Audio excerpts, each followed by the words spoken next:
guys, my name is Dina Marie Rodriguez, and I'm a full-time illustrator and hand lettering artist living in Portland, Oregon. I do a lot of things on a weekly basis, and this is just my third vlog ever. And if you might have noticed, we're switching up the format to not just have one camera, but two cameras. Yeah, we're like next level right now. It's pretty awesome. So this week, didn't do a whole lot of different kinds of things, just really mostly focused on one thing. And you might have noticed from the title of this episode that we're going to be talking a lot about creating your own custom products. But before we get into that, let me kind of tell you about my week. So Monday, I went ahead and took the day off. Oh man, I usually go ahead and put the vlog out every Monday, posting everything, editing it, creating the thumbnails. So for the later half of the day, I just kind of chilled out and I went to the dog park with my friend Jenna. It was super fun. I haven't gotten a chance to go to the dog park very often lately just because I've been so busy, which isn't fair to my puppies.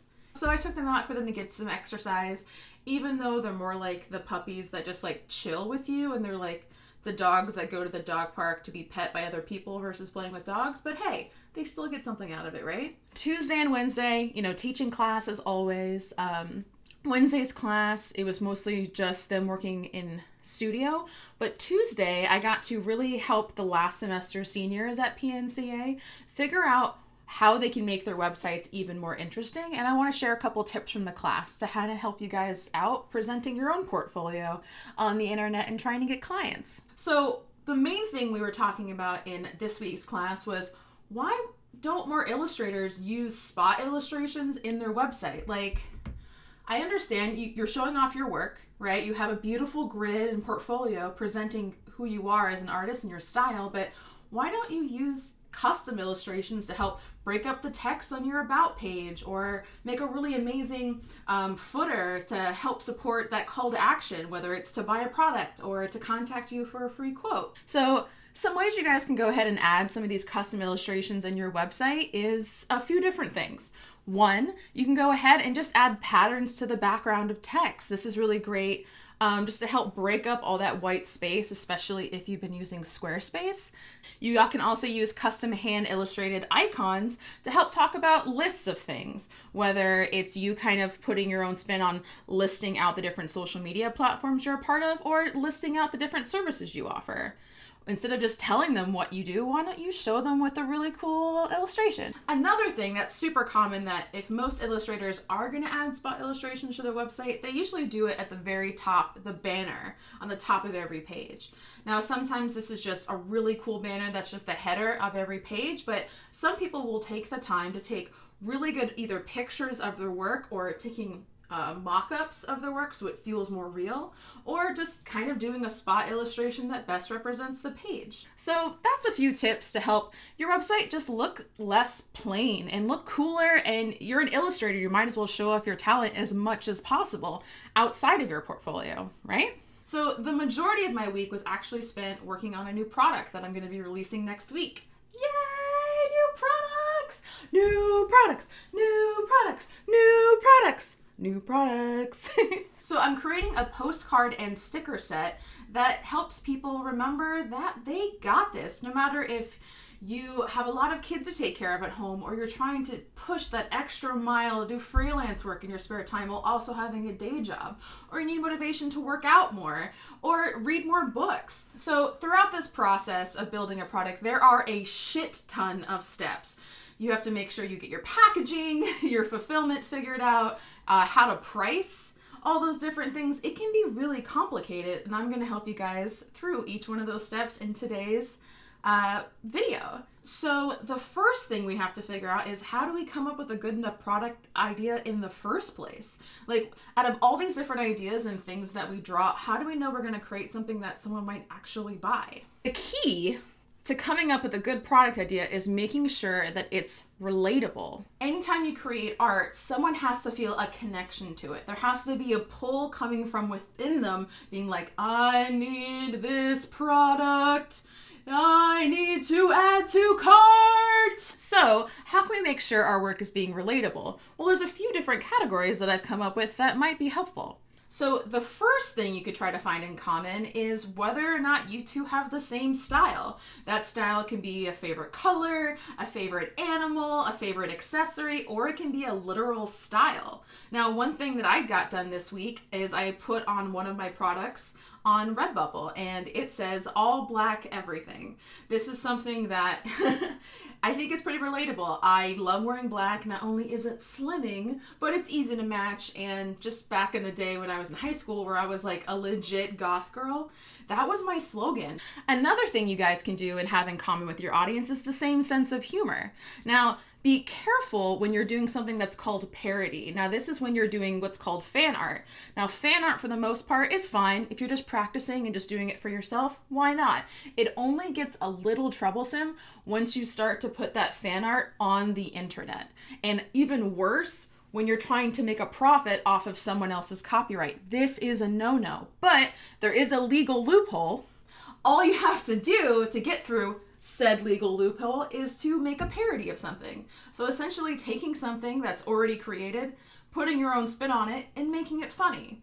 So whether or not you're creating a piece that's based on someone else's copyright and it's a parody, or you're just trying to be funny on your own and you hope other people think your joke is funny. I don't do a ton of work that's parody or a sense of humor, but one piece I did get done this year is kind of like my own take on a very, very common motivational phrase that just needs to be murdered.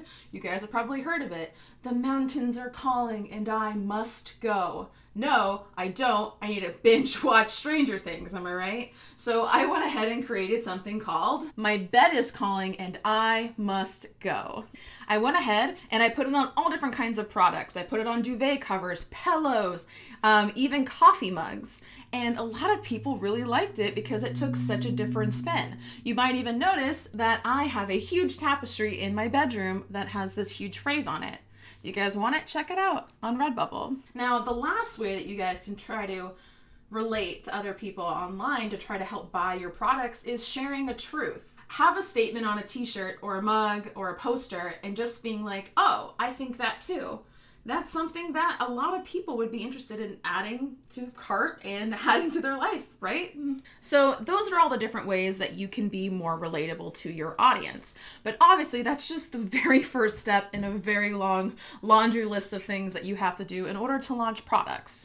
So next step is when you're creating said product, you think it's relatable, you're working it out, you're trying to figure out the color and the perfect composition, is making sure that it's good enough to send to print and that it's error-free. Now, you can do this a few different ways. One of my favorite things to do is to create a critique group. This is something that's really easy to do. Just find a couple people online that you really admire and see if they're willing to hang out with you for 30 minutes once a week. This is great where you can, it's also could be called a mastermind group, where you just kind of take some time to really just talk about your goals and your work and have availability for other people to help you out. Because as we all know, when you are staring at a piece of work for hours on end, it's you're gonna not see stuff as you would if you had fresh eyes. This is just something that we all struggle with. So why not just give it to someone else to proof check for you?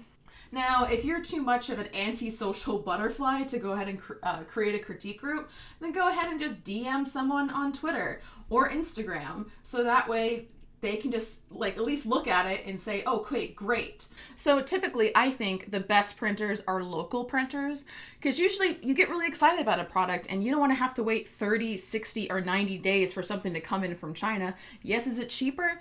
But I think it's best to support your local small businesses, right?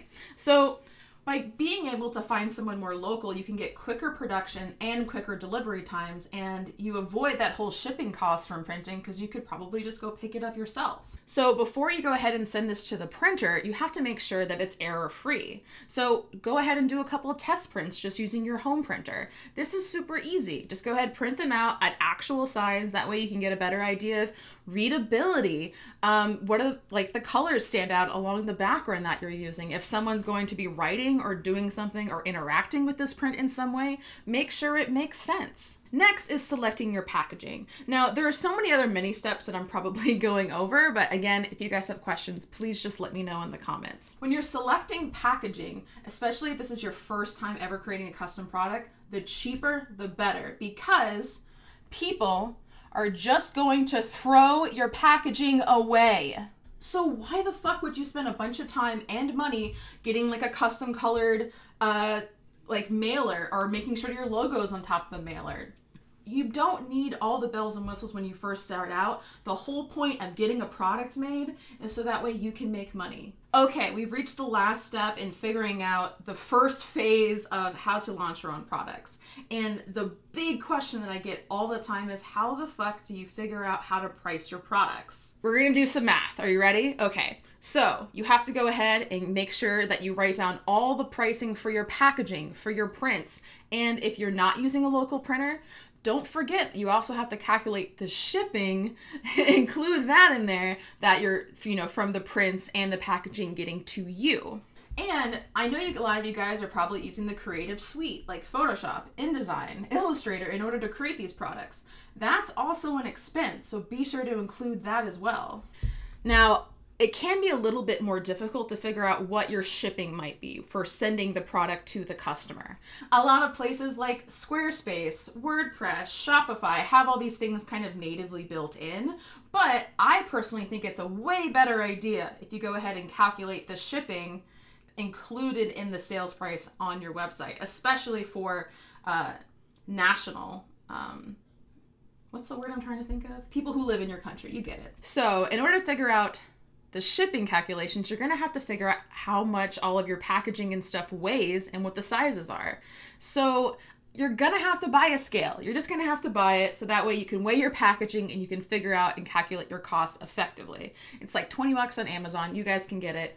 You're going to make so much money from making your own products, you might as well invest in a scale. You figured out your weight, you figured out your size. Now, how do you actually get that shipping rate calculation? Well, you can go to USPS, put in all that information, figure out the best category, and just compare and contrast those different pricing. I'd recommend doing it to a couple of fake addresses. So I'm in the Pacific Northwest, so when I'm going ahead and doing these calculations, I'm going to have it shipped to another place in Oregon, and also another place all the way on the other side of the country, like New York or Florida. And that way, that gives me a better idea of what's the maximum amount of money that my shipping is going to cost when it goes the furthest distance away from me in the United States. This is something that you should be thinking about.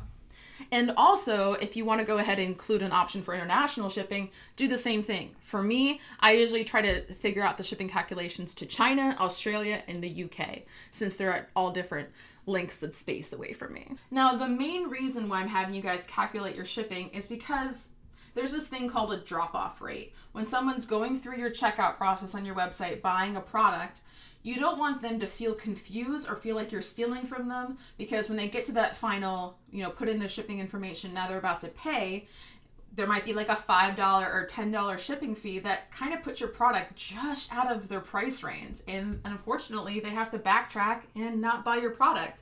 So instead of doing that, go ahead and give them that shipping price that's included in the product price so there are no surprises later on. Go ahead, add all that stuff up.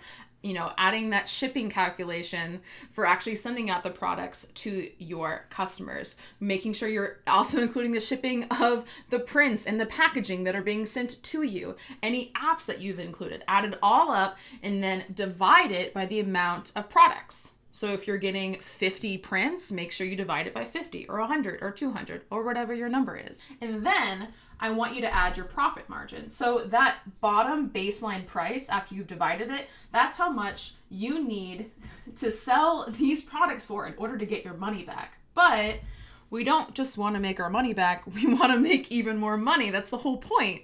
So typically industry standard is anything from a 50 to 80% profit margin. So if you want to add profit, take your base price, multiply it by 0.50 or 0.80. And then you have your product price. Now, this is going to take a little bit of back and forth. You might find that it's easier, like, oh, hey, the more prints and packaging I buy, the cheaper it is. But I would recommend, if you are just starting out and creating products, try to do a small run. I think 20 is too small, but something like 50 I think is perfect. Oh man, that was so many words. Okay, just like the words, so many. Okay, well, that is the official end to the first part of our product series. I hope it was super informative for you guys, while also giving you a look at just what I do in a week and the life, crazy, amazing world that is being a full-time illustrator. As a final goodbye, please guys, if you are liking what I'm doing, if you are an illustrator out there and you're struggling and you're trying to figure out how to make money, go ahead and subscribe, give us questions. I want to be able to make videos so you can make all the money and all the dreams happen for you as an artist or illustrator. So that's the end of my spiel. Thanks guys so much for watching these videos. I'm really going to try to make them better, more informative, and more quality and content rich every single one. So if you have any recommendations on how we can improve, please let me know, because I only want to make really cool stuff for you. Thank you guys so much for watching. You're amazing, and I'll see you when I see you.